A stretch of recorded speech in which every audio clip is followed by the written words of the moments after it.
เป็นนี่ได้เนาะเมื่อสำเร็จเสร็จสิ้นปัดสีเรียบร้อยแล้วเป็นนี่ได้งามงามเนาะงามและปลาลุงเลยงามออลึเอาคำว่างามคำว่ามักกะขอมุกขอบใจทางป้าลุงเพิ่นแน่เนาะที่เพิ่นสดช่วยเจ้านี่ให้มีห้องงามๆนี่พี่น้องเอ้ยเนาะโดยอวยไส้อวยพรให้เพิ่นนี่เด้อขอบใจหลายๆเด้อปลาลุงเด้อกับ FC ทุกคนก็ขอบใจหลายๆเด้อที่มาเบิ่งมาคอมเมนต์เลยแนวกับปลาลุงก็คือการเสร็จสอบเนาะตื่นชอบมาขอบใจหลายๆเด้อปลาลุงเลยคอยอยู่ดีมีแห้งเด้อผมเจ็บอย่าเคยได้คงใครเคยมีคอยมีสุขภาพแข็งแรงเด้อคอยลูกเต็มบ้านคอยร้านเต็มมือโอ้โธ่ไว้ได้แบบนะเนาะมันก็มีข้าวเกลือเพิ่นแล้วมันหลายโพด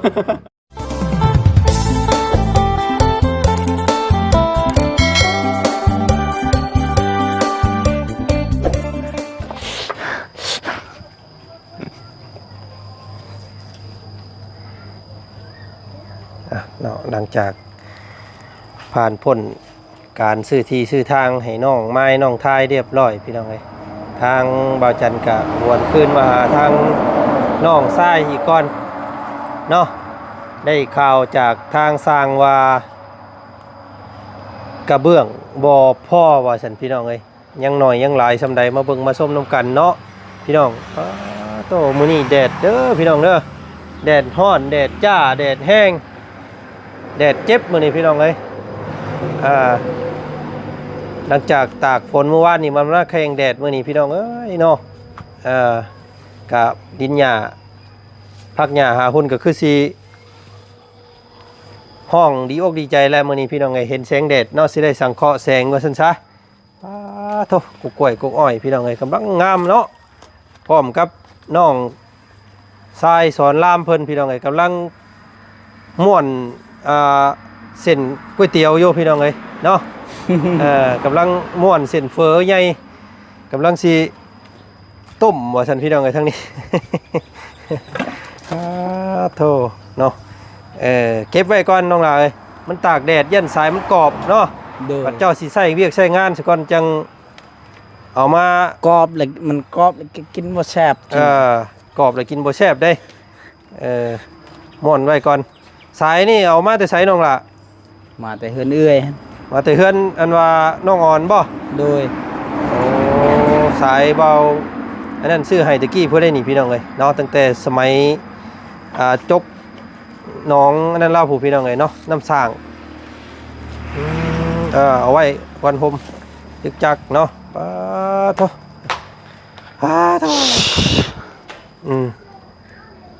เป็นจังใดเนาะสบายดีปลาลุงสบายดีเด้อเนาะโอ้ใส่เสื้ออันอาร์เซนอล1มื้อนี้พี่น้องเอ้ยเนาะเบิ่งคักแล้วให้กว่าอีหยังก็นักเตะนะพี่น้องเอ้ยปืนใหญ่เนาะโอ้คักแล้วอันนี้พี่น้องเอ้ยใส่เข้าเหยียบเข้าเบิ่งได้บ่นี่ยังมันเบิ่งอยู่หั่นได้แล้วลาดยืนล่มจักหั่นพี่น้องเอ้ยได้แล้วฮะได้แล้วเอ้าคือว่าได้เนาะ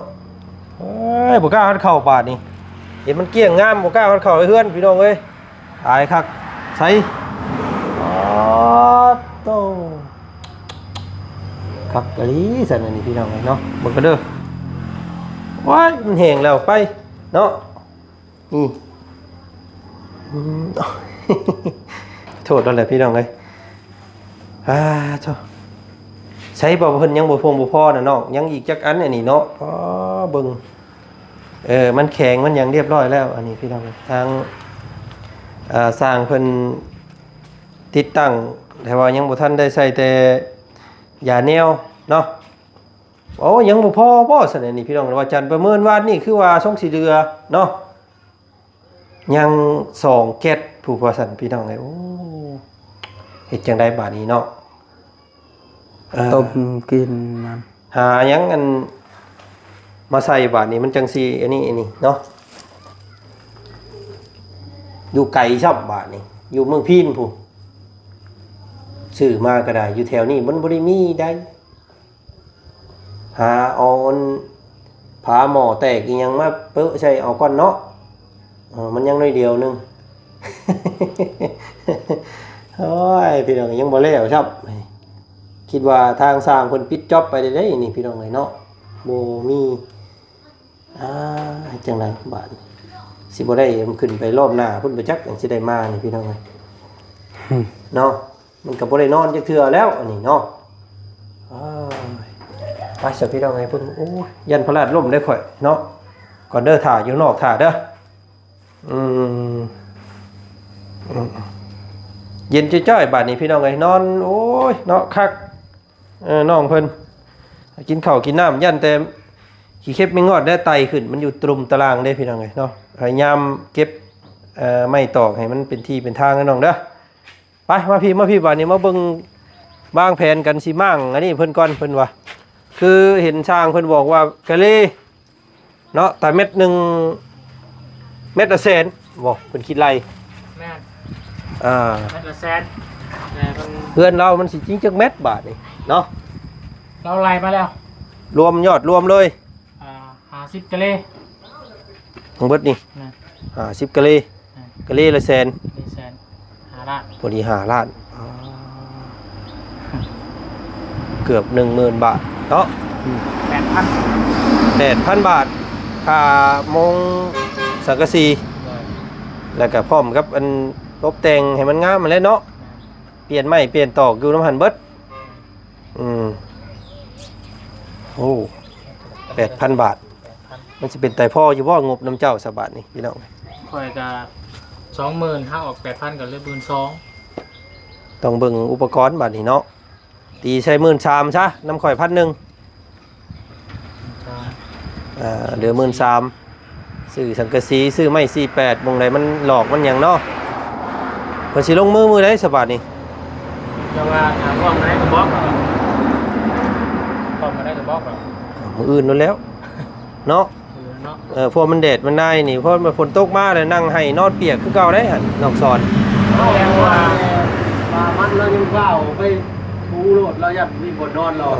เพื่อนใหญ่แล้วมุนหัวได้แม่นบ่เนาะบ่แม่นเคยลาบอกบ่จักอันนี้แหละเห็นบ่ทั้งสร้างคนถ่าบล็อกอยู่เด้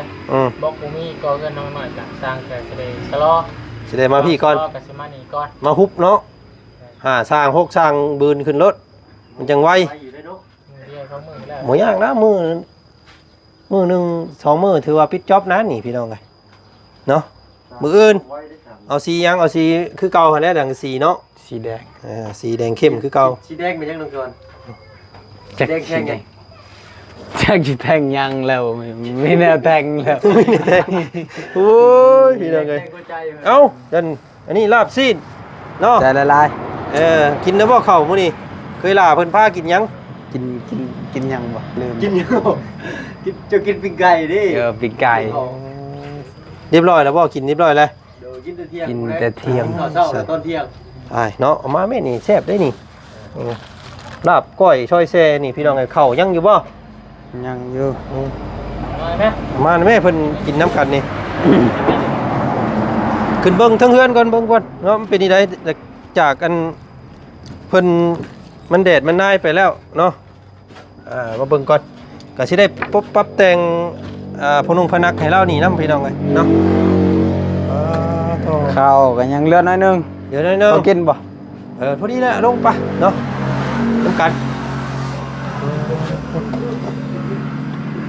ระวังเด้อกลางค่ำกลางคืน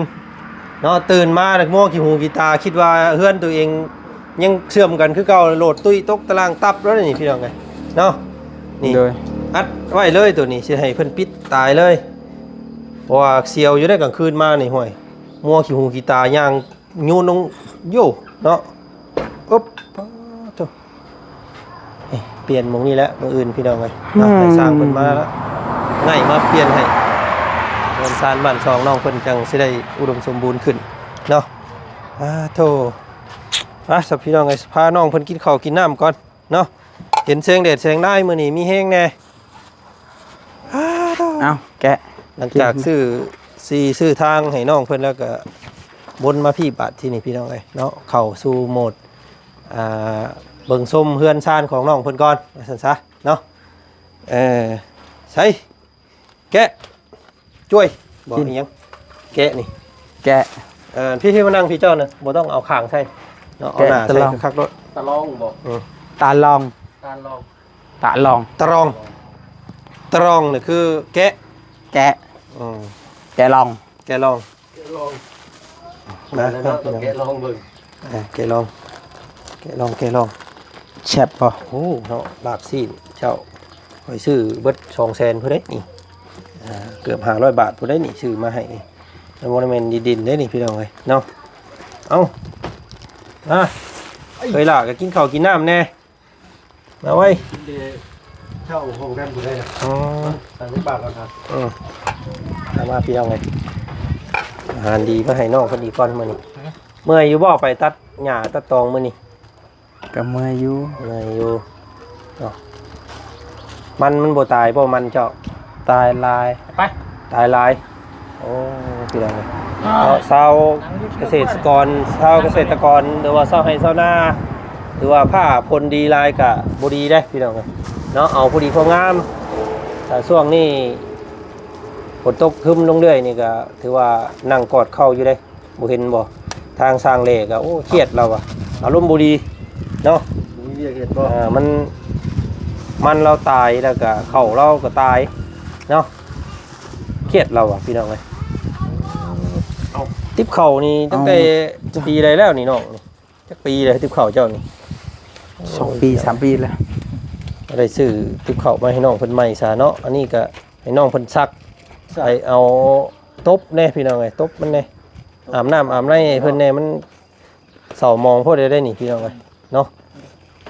ต้องล้างทัดถูไหมแต่จังมาใส่มันจังเป็นตะกินเนาะ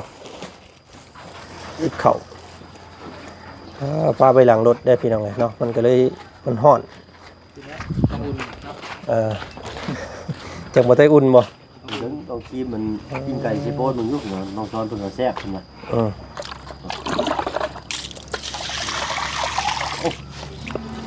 ต้องเนี่ยต้อง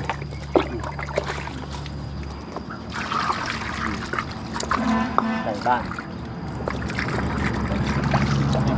ครับ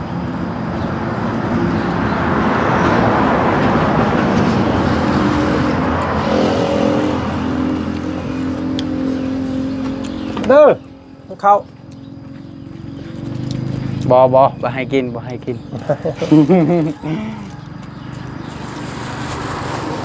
กินนะ จุงมือ เอ๊ะขอซ้อนบ่นี่ อืม เขาให้บ่ เขานาคือกัน เสียได้เด้สบายนี้เนาะมันบ่พอช่องแก๊สนี่กระเบื้อง เบิดขึ้นมาเพิ่นน่ะเที่ยวนาพุ่นละ ข้างแย่งๆไม่นี่บ่ ทางวันนี้ละ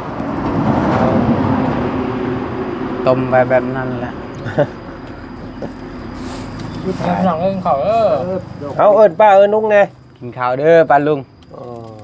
เพิ่นเป็นภาษาเจ้าอยู่อ่ะ จะดอยปลาลุงเอ้ย ต่างเลยจะโดยชื่อเนาะ จะโดย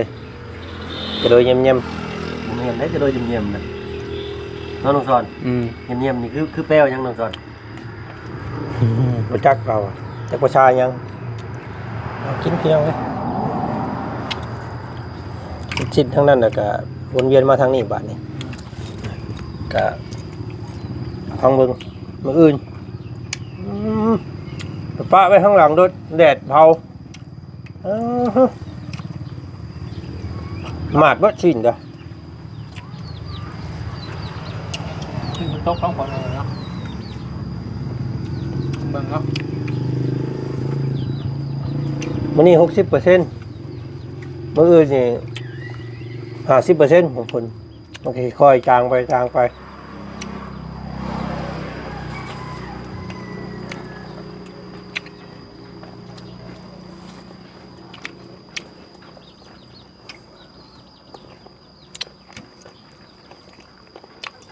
ยอิ่มแล้ว กินยัง กินนี่ ไก่บ้านเจ้าเอิ้นเด้อน้องสอน จะรวย ไก่เด้ รวย จะรวย จะรวย รวย รวย อืม รวย รวย จัดรวยแอม ไก่แซ่บ รวยแอม อืม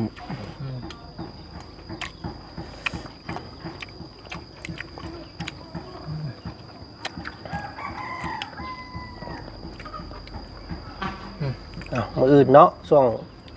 เช้า9 โมง 8 โมง 9 โมงสร้างเพิ่นมาเริ่มเลยมื้ออื่นพี่น้องมีแต่ว่าเฮาก็สั่งสังกะสีไว้เลยเพื่อบ่ให้การซักซ่าได้ไม่เปลี่ยนหลังคานี่มันต้องให้แม่นสำเร็จมื้อนึงไงต้องมุงไปนํเลยเนาะ โอ้ยยันเราบ่ไหวแล้ว ก็ไม่ ประเทศ ไม่เสื้อราน้ำได้พี่น้องเนาะไม่เสื้อราก็จะว่าวัด2 ตับคุณประจักษ์ แป้นมีบ่แป้นเก่า เอาเป็นตัวนั้นบ่เอาเป็นตัวเขาเอามาเทพื้นให้เนาะให้สร้างเพิ่นกบหน่อยหนึงหั่นตาดได้คือกันแล้วประหยัดงบไปอีก แป้นเก่า เอาเป็นนั่นแหละมันบ่ได้แตกบ่ได้หยังเด้พอดีแหละก็ว่าเบิ่งงบมันนั่นก็เอาขอบข้างเอามันจะงามใส่ขอบข้างตีขอบข้างเอาเนาะมันจังนอนสบายจังบ่ระบาดระแวงในฝนในฟ้าเนี่ยพี่น้องเอ้ยน้องเพิ่นก็ได้อันนี้ฝนตกเท่าใดแล้วโอ้ยงอเพื่อนหัวติดตามเบิ่งนํกันเนาะความใฝ่ฝันก็คิดว่าอยากเฮ็ดให้น้องเพิ่นนี่สุดๆนี่ก็คือใส่ฟ้าเสื้อล่าเนาะใส่ใบประตูแล้วก็เฮ็ดลูกติงใส่บันไดให้เล่านี่ก็ถือว่าสมบูรณ์แบบเนาะก็ถือว่าจบและเฮือนนี่นะว่าซั่นซะก็ถือว่าอยู่งามเลยแหละว่าซั่นถ้าว่าครบขั้นตอนตามนี้นะแต่ว่าก่อนอื่นก็ต้องเบิ่งตามงบประมาณนำจักสิได้สำใดก็ว่ากันตัวนี้พี่น้องเนาะเอากินข้าวซะพี่น้องเอ้ยคลิปนี้ก็บ่มีหยังหลายเนาะมาเบิ่งมาส้มกระเบื้องบ่พอโอ้แถวนี้ก็บ่มีซ้ำพี่น้องเฮ็ดอีไดเด้สีมันคล้ายกึ่งๆคือกันก็เอามาแล้วนะเนาะ2 แก๊สนึง ทำใช้เส้นบนเนาะ ว่าให้มันแล้วนี่พี่น้องมัน พอดีกระเทินเด้นี่เนาะเฮ็ดกึ่งปึงอยู่ไปนอนก็นอนบ่ได้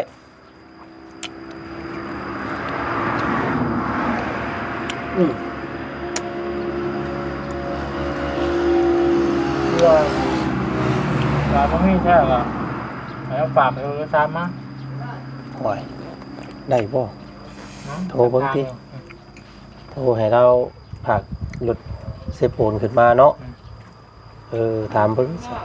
ก็ว่าเป็นไปได้ จะมาเป็นครับแล้วตะกนมาเนี่ย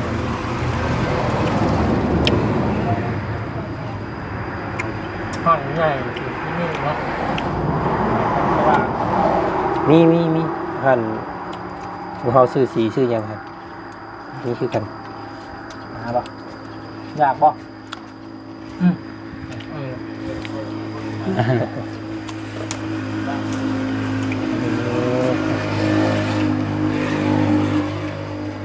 รู้แล้ว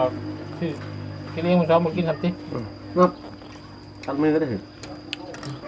บ่ดอกเราบ่กินมือดอก มาเจ้า มาเกม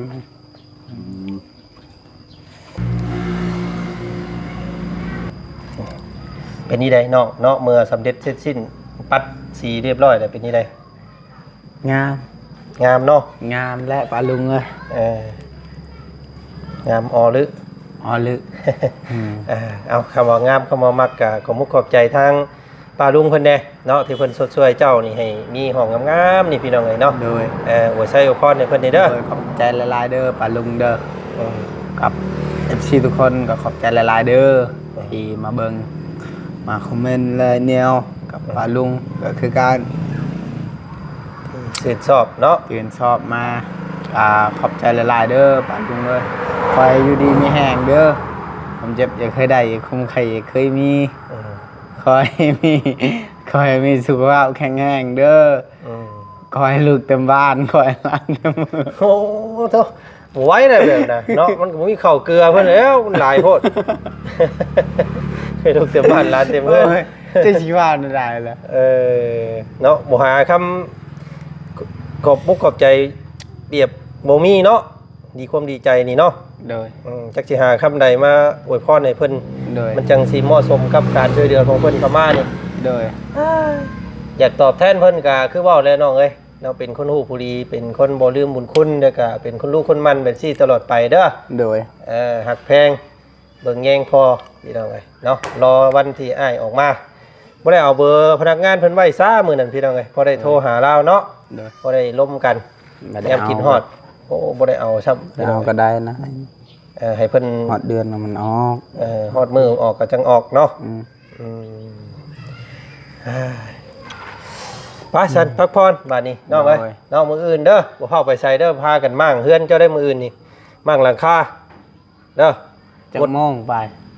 ประมาณ10 โมงนี่แหล้วมาเนี่ยเพิ่นสิมามั่งเฮือนเจ้านี่ โดย มาถ่าฮับทางกระทรวงกสีน้ำเพิ่นแล้ว โดย เนาะเก็บไว้เข้าคลองกายันมันยังตกใส่เด้อ โดย โอเคไปมื้อนี้สบายดี สบายดี พี่น้องเอ้ยพี่น้องเอ้ยเนาะใกล้เข้ามาแล้วเนาะผ้าเปิดงูนมีกสลายกับพวกเฮาก็สิได้เปลี่ยนหลังคาใหม่ให้น้องเพิ่นพี่น้องเอ้ยมื้ออื่นเนาะเบิ่งกันแต่ว่าสังกะสีรุ่นนี้นี่ถือว่าดีได้เฮือนเรานี่เป็นสังกะสีรุ่นเก่าแก่นี่แข็งเนาะถ้าว่าซื้อใหม่คู่มือนี่นี่โอ้ยพี่น้องเอ้ยให้กลัวกระดาษเนาะมันบางแห้งพี่น้องเอ้ยอันนี้ถือว่าเอาไปใส่เฮ็ดข้อไก่ข้อกาก็ได้เนาะตัวนี้กะงดงามติดตามเบิ่งมื้ออื่นพี่น้องเจอกันใหม่มื้อนี้โอ้ยพี่น้องเอ้ยเนาะแทบตกใจกระเบื้องบ่พอพี่น้องเอ้ยเบิ่งด้วยสายตานี่โมเน่บ่นอนเนาะมันต้องลงมือเฮ็ดได้ทุกสิ่งทุกอย่างก็ได้มีแต่ความโมเน่บ่นอน16แก๊สบ่พอโอ้โตห้องน้อยๆก็ได้พี่น้องเอ้ยเนาะ